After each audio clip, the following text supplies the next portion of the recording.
Hello everyone, আমার YouTube চ্যানেলে তোমাদের সবাইকে স্বাগত জানাই। আশা করি তোমরা সবাই সুস্থ আছো, ভালো আছো।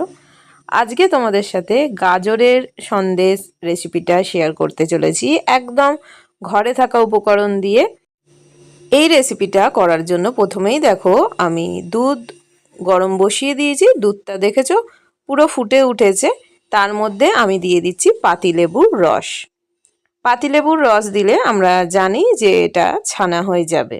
পাতিলেবুর রস দিয়ে গ্যাসটাকে বন্ধ করে দেবে, দিয়ে একটুখানি ওয়েট করবে, দেখবে এটা পুরো ভালো করে একদম ছানা হয়ে যাবে। আমি একটু নেড়ে দিচ্ছি, আমি কিন্তু গ্যাসটা এখনো বন্ধ করিনি।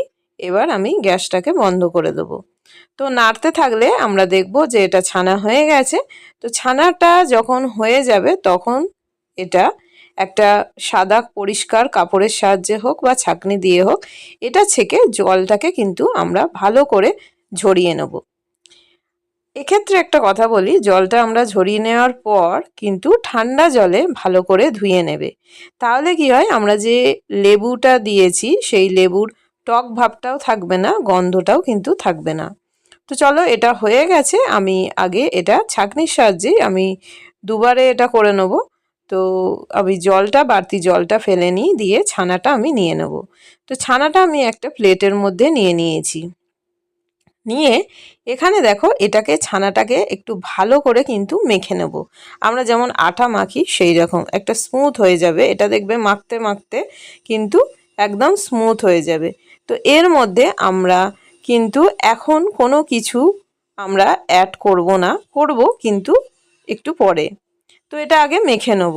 তো মাখা হয়ে গেছে, এবার কড়াতে ঘি দিয়ে নিয়েছি। ঘিয়ের মধ্যে এই ছানাটা আমরা দিয়ে দেবো, যেটা ভালো করে মেখে নিয়েছিলাম। সেই ছানাটা দেখো, দেখেই বুঝতে পারবে। তো এটাকে ভালো করে মেখে নেব, জলটা যেন না থাকে। দেখো একদম পুরো কিন্তু আমি শুকনো শুকনো করে নিয়েছি, এর মধ্যে কোনো রকম কোনো জল নেই। তো খুবই ঘরে থাকা একদম সামান্য উপকরণ দিয়েই কিন্তু এই সন্দেশের রেসিপিটা বানাবো। তো একদম খেতে কিন্তু দারুণ হয়। তো রিকোয়েস্ট থাকলো অবশ্যই ট্রাই করার। এখানে আমি দিয়ে দিলাম গুঁড়ো দুধ, আর দেব এখানে চিনি। তো এখানে আমি একটা কথা বলি, এখানে আমি গাজর দুটো নিয়েছি। দুটো গাজরে এখানে আমি 750 দুধ নিয়েছি, 750 দুধের ছানা করেছি। তো এখানে আমি হাফ কাপের থেকে একটু কম চিনি অ্যাড করেছি। আর এটা যে যেমন মিষ্টি খাও, চিনিটা কিন্তু একটু কম বেশি করতে পারো। তো দেখো এটাকে ভালো করে মিশিয়ে নিচ্ছি। আর যে গুঁড়ো দুধটা দিয়েছি সেটা 5 চামচ মতো। তো যাই হোক, দেখো এটাকে ভালো করে মিশিয়ে নিলাম।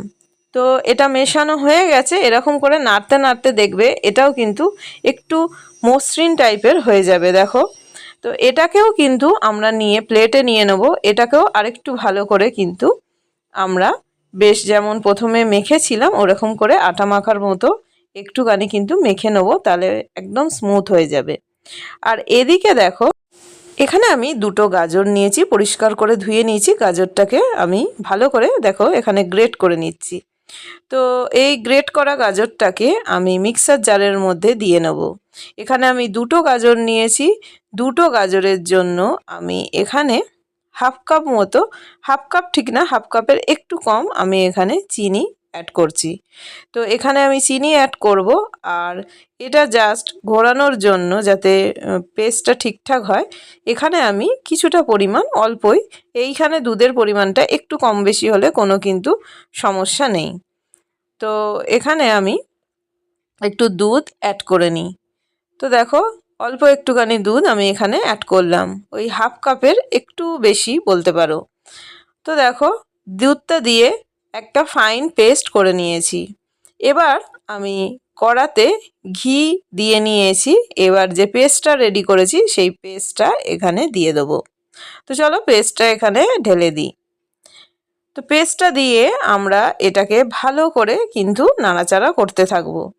এটা পুরো একদম যেন এটা শুকনো শুকনো হয়ে যায়, কোনো যেন এর মধ্যে কোনো জল না থাকে। এটাকে আমরা ভালো করে নেড়েচেড়ে নেব। তো দেখো এটা ভালো করে নেড়েচেড়ে নিয়ে এটা যখন ভালো করে নাড়াচাড়া হয়ে যাবে, এরকম বয়েল আসতে শুরু করবে, 1 মিনিট মতো নাড়ার পর এখানে আমরা যোগ করব হচ্ছে গুঁড়ো দুধ। তো এখানে আমরা গুঁড়ো দুধ দিয়ে দিচ্ছি। দেখো খুব বেশি না, মোটামুটি এখানে গুঁড়ো দুধ তোমরা দেখেও বুঝতে পারছো, এখানে ঠিক 4 থেকে 5 চামচ মতো গুঁড়ো দুধ হবে। তো একটা মোটামুটি মেজারমেন্ট করে নিলে হবে, এরকম না যে এটাই মানে 6-7ও দিতে পারো বা কেউ 5-4 এরকম হলেও কোনো অসুবিধা নেই। আর এখানে আমি অ্যাড করছি 1 চামচ সুজি। এখানে কিন্তু খুব বেশি আমরা সুজি অ্যাড করব না, 1 চামচ মতো, মানে 2টো গাজরের জন্য 1 চামচ সুজি এখানে যথেষ্ট। তো এইভাবে গুঁড়ো দুধটাও দেয়া আছে, এইভাবে দেয়াতে এটা যখন নাড়তে থাকবো তখন দেখবে এইরকম পুরো এরকম শুকনো শুকনো হয়ে যাবে। তখন আমরা এটা একটা প্লেটের মধ্যে আমরা এটা নামিয়ে নেব। তো অলরেডি কিন্তু আমরা ছানাটা রেডি করে রেখেছি, এবার এটাও আমাদের রেডি হয়ে গেল। তো দেখো তোমরা যদি সেরকম হয় 2টো গ্যাসে 2টো বসিয়ে দিতে পারো। তো এটাও দেখো প্লেটের মধ্যে আমি একটুখানি ঘি লাগিয়ে নিয়েছি, দিয়ে এই যে গাজরের পেস্টটা এটা ভালো করে সেট করে নেব। তোমরা যদি কোনো সেটিং ট্রে থাকে সেখানেও করতে পারো, তাহলে সেটা পুরো স্কোয়ার আসে, কিন্তু আমি এইভাবে করছি এতে দেখাতেও সুবিধা হয়, কেননা ট্রের মধ্যে করলে ভিডিওতে একটু অসুবিধা হয় দেখাতে, সাইডগুলোও দেখাতে পারি না। তো সেই জন্য আমি এরকম ওপেন প্লেটের মধ্যে করছি যাতে দেখানো সুবিধা হয়, কিন্তু সেটিং ট্রেতে করলে মানে করতে সুবিধা হয়। তো এইভাবে আর সেট করতে হয় না, সেখানে একবারে গরম মিশ্রণটা ঢেলে দিলে একটা শেপে চলে আসে। তো দেখো যাই হোক এইভাবে আমি খুন্তি দিয়েই কিন্তু এইভাবে সেট করে নিচ্ছি একদম। তো এইভাবে এটা সেট করা হয়ে গেছে, এবার এটা কিন্তু গরম থাকা অবস্থাতেই করে নেবে। তো এবার দেখো এই যে আমরা ছানার যেটা রেডি করেছি, তো সেইটাকে এর ওপরে সেট করে নেব, একদম যেমন করেছি সেটাকে এই ওপরে দিয়ে দেবো। তো এইভাবে যেমন সুবিধা হবে তোমরা এটা জাস্ট এর ওপরে দিয়ে দেবো। এটা কিন্তু আমাদের কোনো রকম বেক করতে হবে না বা কিছু করতে হবে না, এটা এখনও ঠান্ডার, কিন্তু ঠান্ডাটা পুরোপুরি চলে যায়নি, সেই জন্য আমি কিন্তু এখন ফ্রিজে রাখিনি। এমনি এটা যদি 1 থেকে 1.5 ঘন্টা রেখে দাও এটা সেট হয়ে যাবে। আর কেউ যদি মনে করো যে এটা ফ্রিজে রাখবে তাহলে ফ্রিজেও কিন্তু 1 ঘন্টা রেখে দিতে পারো, তাহলে তাড়াতাড়ি এটা সেট হয়ে যাবে। তো দেখো একদম দেখবে যখন এটা সেট হয়ে যাবে এটা কিন্তু একদম প্লেন স্মুথ হয়ে যাবে। কিন্তু আমি যেহেতু ভিডিওটা তোমাদের সাথে শেয়ার করছি আমি রেস্টে রাখছি না, কেননা তাহলে আমাকে ওয়েট করতে হবে, আমি দেখিয়ে দিচ্ছি। কিন্তু যখন সেট হয়ে যাবে একদম পুরো এটা ফাইন হয়ে যাবে, দেখতেও সুন্দর লাগবে, যখন কাট করবে পুরো দেখো মানে একদম খুব সুন্দর হবে। তো ওপরে আমি একটুখানি কাজুগুলোকে আমি ভেঙে নিয়েছি, কাজুগুলো ওপর দিয়ে আমি ছড়িয়ে দিলাম। তো আমি আর রাখবো না, আমি কাট করে তোমাদেরকে দেখিয়ে দেবো, খুব সুন্দর হয়, দারুণ হয়। তো একবার ট্রাই করো। তো দেখো কত সুন্দর হয়েছে, ভালো লাগলে অবশ্যই জানিও কমেন্ট বক্সে কীরকম লাগলো।